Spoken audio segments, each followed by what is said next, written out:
Okay, so welcome everybody to the Bucs UK AGM and Summer Social. And this year we're going to have a bit of a fun competition. We're going to have our own version of Fighting Talk, which is Buccaneers Fighting Squawk. And we've got 3 contestants lined up, actually ready to go. We've got Tom the Hammer Lawrence. We've got Gary the Judge Botley and Phil the Milkman Jones. Welcome along. So we're going to have 4 rounds, which you've of questions, which we get each of you to answer back your thoughts on, and then we've got a final 5th round, which we'll come on to, which you'll be asked to defend the indefensible. We'll get there.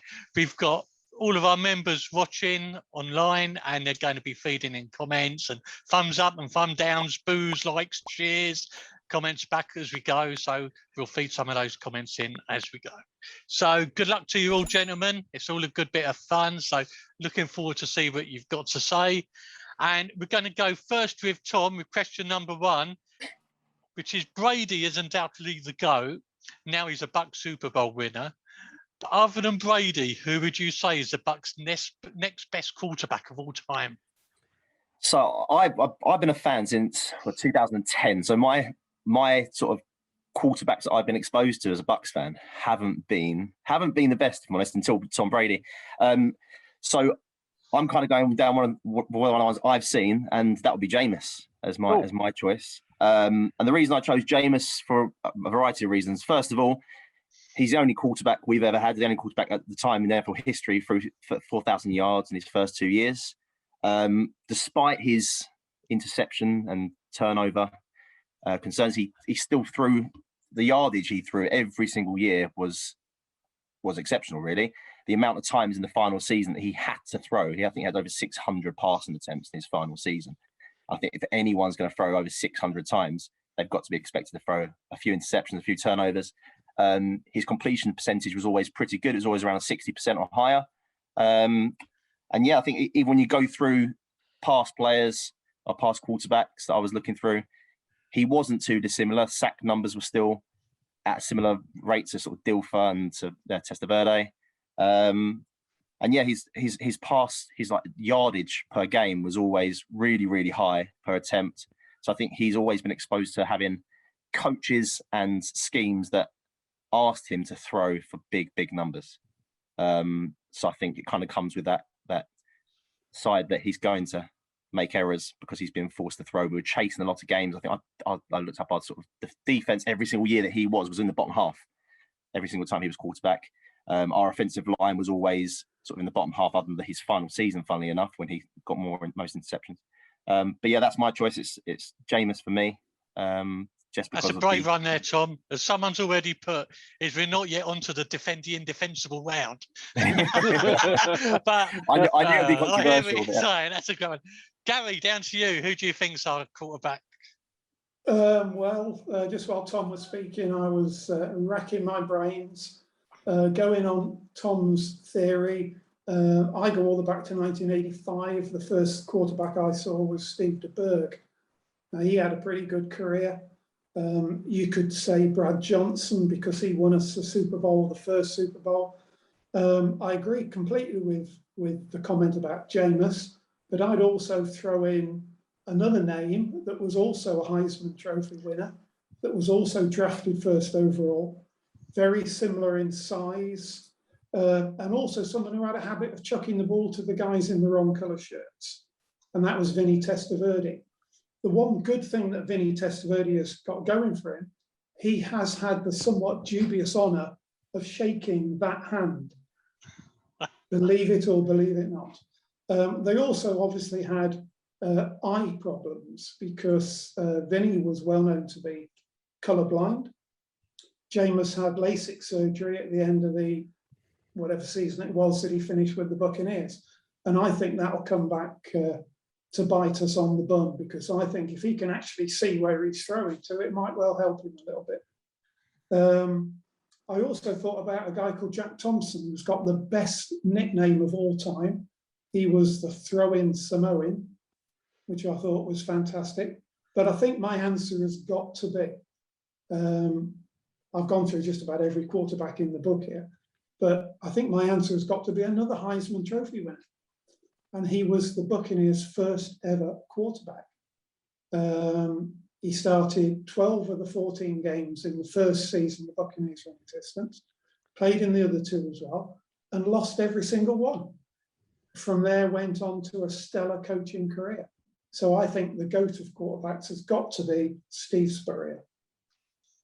And Gary, a lot of great names there from Buccaneers history. There was a lot of love on the chat going through that with Steve DeBerg, Vinny. So, you know, it's a brave choice for somebody that's lost so many Bucs games.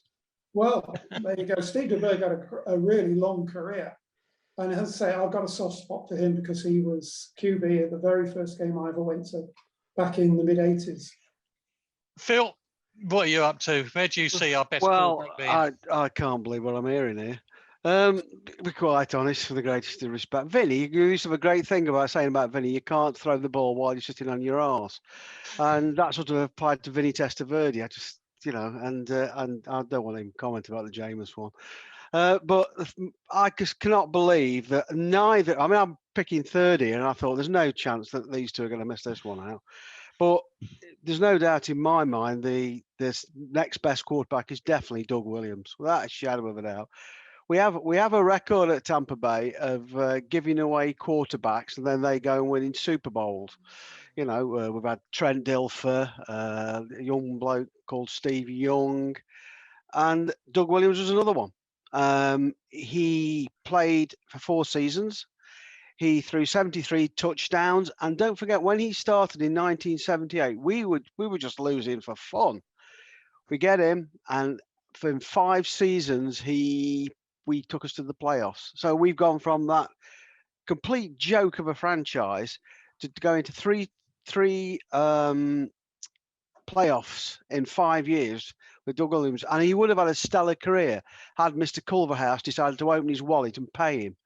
But he decided not to, and he nipped off the USFL, and then obviously we all know went to Washington Redskins where he won Super Bowl and MVP. And somebody's put here Rob Johnson. Oh, please. But you know, Doug Williams. There's only one choice in this one, as far as I can see. Yeah. Phil, it looks like you've got the popular vote on the chat at the minute. I'm summing it up. Dominic says the milkman delivers, and I think you've dived straight in there. So that's a cracking answer, and I think we've got to give that first round to you. You've definitely got everybody on the side, even though, as Kieran comes in quite rightly, Chris Sims didn't get a mention, and he did give his spleen for the Bucs. So that's a great opening round. That was really good. I enjoyed that, and a lot of debate, and I'm sure it's one that we potentially could go on for a long time on. You know, the fact that we've got Tom Brady now, no one would have dreamed that a couple of years ago, and he's certainly turned the Bucs around. So let's go on to the second question, which is, what regular season fixture do you want to see the Bucs win most next year? So let's start with Gary on that one. Okay, well, again, some fairly obvious answers. The Saints, because, you know, we hate the Saints. The Bills, that's going to be a cracking game. The Panthers, again, because everybody hates the Panthers. The Patriots, yeah, that'll be a big game. Love to win that one, obviously. A little story on the Patriots. Tim Lewis and I were at a game about 5 years ago. Bucs were on offense. Almost get the 10 yards. Out come the chain gang. Tim Lewis stands up, shouts at the top of his voice, use the Patriots chain. It's only 9.5 yards long. Actually, I was at that game, yeah. So that always tickled me. But the one game that we've got to win, and I really want to see us win, we're playing yet again this year, the Chicago Bears. We played them twice a year when back in the day in the old black and blue division. We've got a diabolical record against them. We played them 60 times. And they beat us exactly twice as many times as we've won. It's 20-40. They beat us last year, so it'd be good to get revenge. Phil, you were at the game in 2018, as indeed was I, sitting up there in the nosebleed seats at Soldier Field, watching an absolute arse kicking that we got. If you remember, it was the game that Jameis came back after his 3-game suspension. I've also got a good mate who's a Bears fan, so I'd love to be able to take the mick out of him.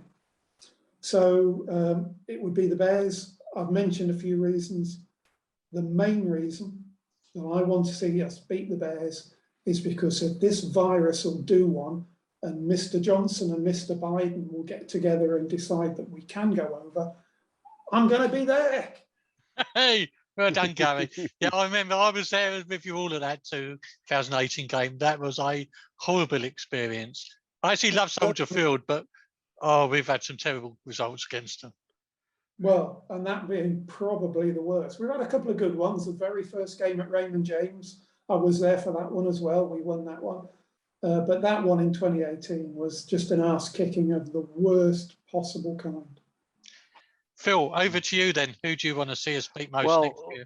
It's like Gary. I mean, my first thoughts would have been the Patriots game, because I think it's great that Tom Brady's come and answered all the critics. Like, it's fantastic. Is it Belichick? Is it Brady? Well, that question's been answered. But the game that I desperately would like to win, because I think this team could, if we make it to the Super Bowl, well, no, when we make it to the Super Bowl next year, I think we could well be playing the Buffalo Bills. I think they're a very, very good team in the making, and I think that they're going to rival the Chiefs for the AFC title. That will just show us how far we've come if we beat them. And let's face it, the Bills, I think, have got one of the best quarterbacks in the NFL in Josh Allen. And so they've signed some good free agents. They picked some good ones next year. So yeah, it's the Bills for me. That will be a big measure of how much character we've gone with this game. But yeah, and of course, obviously the Saints. But that's only because one of my biggest down moment of last year is when Jameis threw that touchdown against us. I personally wanted to shove the ball where the sun doesn't shine with that one. But yeah, no, it's the Bills for me. Got to beat the Bills. So Tom, over to you. Obviously, last round you went for Jameis. Yeah. Are you going to see him put on his backside again, or where do you see our best win coming from? Well, yeah, it's the same as Gary and Phil both said. I obviously want every team in our division. I want to beat them, but I think we've got the better of them this season. I think all 3 teams in our division aren't as strong as we are, so I think we've got all of them. I'm going to go the same route as Phil, actually. My vote was the Buffalo Bills. It's as we get to sort of the business end of the season, I think they're probably, with us, probably the most complete team in the NFL. They've had players that have been sort of in place for a couple of years now. Josh Allen made huge improvements last season. And I think he'll continue to make huge improvements this season. And for me personally, I've got a friend who lives in Canada who gives me no end of grief every single time we've played the Bills over the last few years. And I don't remember the time I've been able to give him a bit of stick. So I want to give him some back. So yeah, it's the Bills for me, just similar reasons as Phil, and just for the personal reason. I've got a friend who is a big Bills fan who I want to give something back to. Not that I haven't been able to over the last year or so, but yeah, a bit more would be good. Fine. So that was a tough one. I can't believe none of you went for the Pats or the Saints. And I actually hate the Panthers as well, really. So, but it shows a sign that actually we're looking to actually measure our successes against how well we're doing and the positives of reaching a Super Bowl, which I think is a world away from probably where we would have been a few seasons ago. So, love your answers, guys. That's good. It shows just how far this team is moving and our expectations for next year. So on to the next one then. This is our members question. So this has come from JD on the forum. And it's around, are you in favour of the throwback uniforms coming back? And an add-on to that is, if you could change our uniform to any other club in world sport, whose would it be? So Phil, we'll start off with you this time. Well, Yes, my answer to the question is, do I like the throwback uniform? Yes, not particularly in the guise of just the orange. I'd like to see, some sort of throwback uniform with, with plenty of orange and white. But yeah, I do like the throwback uniform. So it's sort of, I'm all in favour of it. But what team would I like to see? Well, I've thought about this all week, and it's been a real tricky question. And I had a bit of help with this one, I'll have to be quite honest. But I can't think of a team that I'd like to see us in But I think whatever the uniform is, it's got to be blue, red with some stars, because we're America's team now. Yeah, farewell to Dallas. They had their chance, they blew it, and the Bucs are America's favourites now. Absolutely love that. Tom, where do you see it going? Yeah, with the throwbacks, I'm a big fan of the throwbacks. I'm going to use Kieran's permanently banned word. Apparently, the creamsicles for me I love them. I'm a big fan of an orange kit as it is. So, yeah, I would love to have them back. I think if we can next season, with the change helmets, that'd be great to sort of have another jersey to sort of get behind the team with.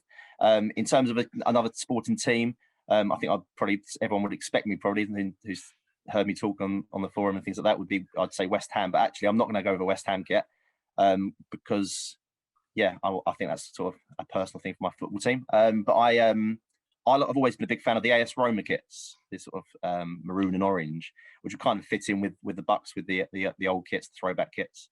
So I think the AS Roma would be a team that if we could have any other sporting team in the world, it'd probably be theirs. It's quite unique. Cool. Thanks, Tom. Gary? Throwbacks, absolutely. Yeah, can't wait. Again, soft spot going back to when I first started watching and supporting the Bucs. They were obviously wearing orange. That first game I went to, the very next day I went out and bought a James Wilder shirt and wore it for the next 2 weeks until it sort of fell off my back. And never worn it again since, because you don't see people in this country wearing orange. This was from JD, wasn't it? JD back in the day was a big Nuneaton Borough fan. So if I was going to go to an alternative, perhaps a blue and white striped, sort of similar to the old Borough colours. There's been some shockers over the years. I mean, there's some rugby clubs that have had pink ones. Man United had a grey one, didn't they? And they complained they couldn't see each other. Perhaps we should go to grey and hope it's the opposition that can't see us. I've tried to think of a humorous answer. So I've come up with one for the ladies. This is specifically for the ladies and for Phil. And if there was to be an alternative uniform, it would have to be the American men's beach volleyball team. Can I just say, this question has bothered me all week, and I threw it open in the pub last night with some of the lads.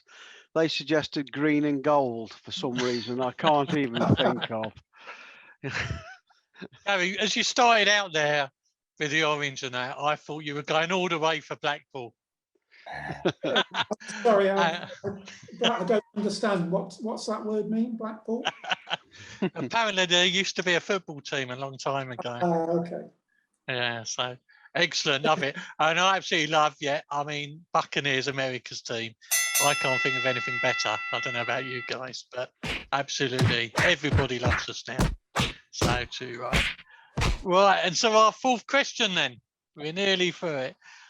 If you could put a player from any other team in the Bucs Ring of Honor, who would it be and why?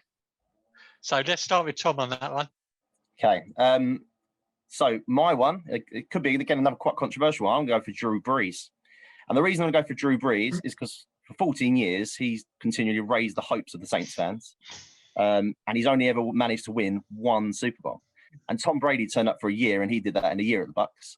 And not only that, but the last time he played us, he actually threw 3 interceptions, and his final throw for the Saints was the Bucs player. So I think he deserves a place in our Hall of Fame, in our Ring of Honor, just for continue letting the Saints down, and then for helping us out as well in his final appearance. That's a good call. I love that one. Gary? Well, if you'd have asked me 18 months ago, I'd have said Tom Brady, of course, because the one thing that he did was show that you need a quarterback. So for another team's quarterback to go in our Ring of Honor, perhaps Elway, Montana, Peyton Manning, anybody like that, anybody who could play the position, we could solve every problem we've ever had on the field by putting a guy called Al Riveron on the Ring of Honor. If you don't know who he is, he's head of the NFL referees. So it'd be quite nice to get him on side. if we put Devin Hester on, that would have meant that we'd solved our kicking return woes that we've had ever since Carl the Truth Williams retired.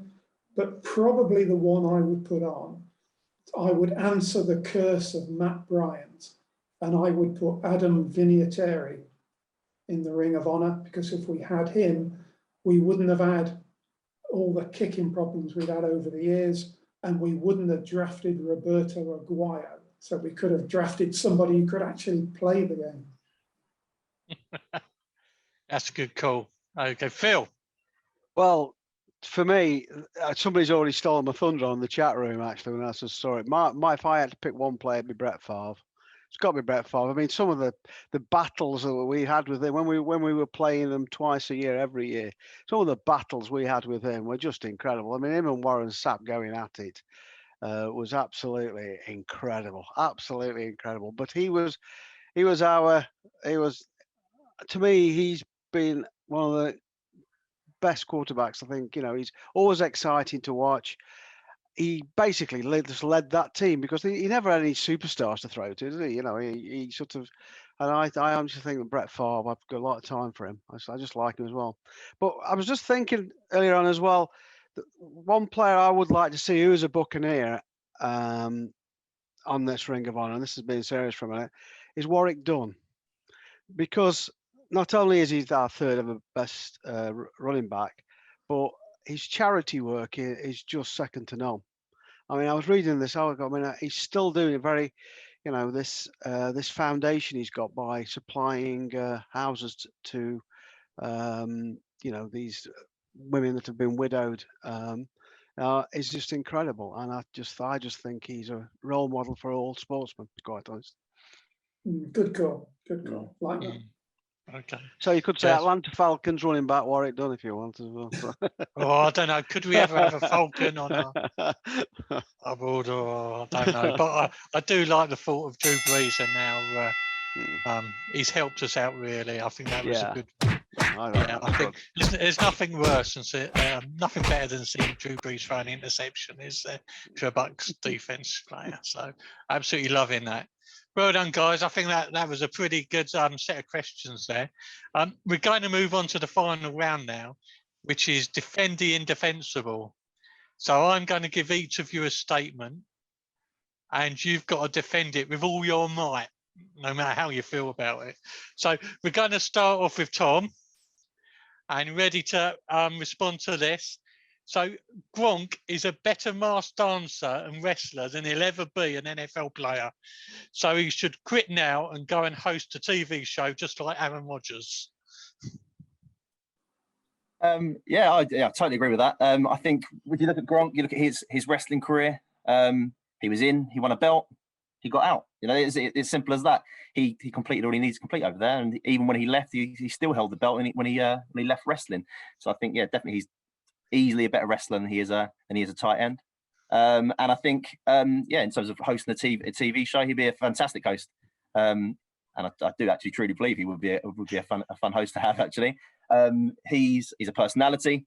He gets on with everyone seemingly, and I'm sure he could have a few of the Bucs boys come and help him out. Him and Tom Brady is a bit of a double act. Always works well on YouTube and on the things on social media. So I think Gronk would definitely make a better TV host and a wrestler than he would an NFL tight end. Red on, mate. Tom, that's a great answer. Gary, it's your turn now. This is going to be a tough one. The next Bucs Ring of Honor inductee should be Chris Conte.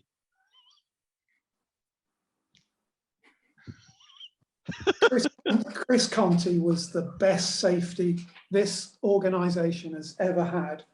I mean, he had one minor blip where, was it James Washington sort of just gave him a little shove and he tripped over his shoelaces. But apart from that, the guy was stellar. How many interceptions did he have? I can't even remember them all. There were so many. How many tackles for loss did he have? Again, so many I can't even remember. It's not like we've had any other decent safeties. Antoine Winfield, who the hell is he? Chris Conte all day long. Dexter Jackson, Super Bowl MVP, but should have been Chris Conte. It certainly would have been if he'd ever got to a Super Bowl. So Chris Conte for me, best safety, that franchise has ever had. If he's not in the Ring of Honor in the next 2 or 3 years, I will personally walk into Joel Glazer's office and threaten him with something or other to get him to put him in. Got to be the man. Well done, Gary. That was real gusto there. Actually loved your desire for that one. So, Phil, this is going to be an easy one for you, to be honest. So we all know, actually, at the end of the day, you're just a Bucs glory hunter. And your biggest true loves, really, are the Eagles football team and the Eagles group. So tell us what's so special about both of those. Oh, the Eagles are something else. I mean, the Eagles. Phil, take it easy. Yeah, I've already gone. The Eagles are probably define what the NFL is all about. They are one of the hardest natural gusto teams that the NFL has ever seen. Absolutely superb team with some of the nicest, friendliest supporters you ever can meet when you go into a game. And why they don't get the credit that they deserve, is just totally beyond me. The Eagles as a pop group are probably what I define as one of the icons of American music. They have oh, crying out loud. They have ripped up the history book when it comes to music. Elvis Presley, nothing. Bruce Springsteen, not in the same category. But no, for me, the Eagles will always be a symbol of American music. Struggling, Gareth, you've got no idea how badly I'm struggling with this one. Well done, Phil. That was a brave effort. I absolutely loved that. It was for sheer entertainment value. That was brilliant. You must have been quite devastated when we shut down Veterans Field. Oh, totally. Yeah, absolutely, totally. But we were very lucky. We were very lucky winning that game. Donovan was injured, and to be quite honest, he shouldn't really, if he'd have played his full strength, he would no chance of winning. And the fact is, we moved into our new stadium, and they beat us there again was by about 30 points. It was just pure luck. We just, so I think that's very unfair. To actually remember the fact is that we actually beat them in the last game in their old stadium, and beat them for the first game in their new stadium. Brilliant. I think well done, everybody. That's great. I think everyone deserves a round of applause. I think we've got all of our members all watching on the chat. I think everyone should now drop down on the chat who they think's the winner of that. What was a fantastic battle.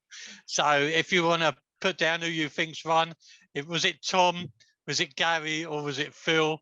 Let us know what you think. We'll count up the scores and we'll nominate the winner. But well done, guys. Absolutely fantastic effort from you all. Tom looks like he's getting the votes in a minute. There you go. Oh, yeah. Tom's looking like the man. Phil's trying to creep in for his Eagle defense, but everyone's loving Tom out there. So I'm going to dive in there. Well done, Tom. Fantastic effort. Well done. Yeah. That was a brilliant show. Well done, you all, for doing that. That was brilliant. Thanks, everybody. Good bit of fun. Hope you enjoyed that today. And we'll catch up with you soon. Well done. Go Bucs.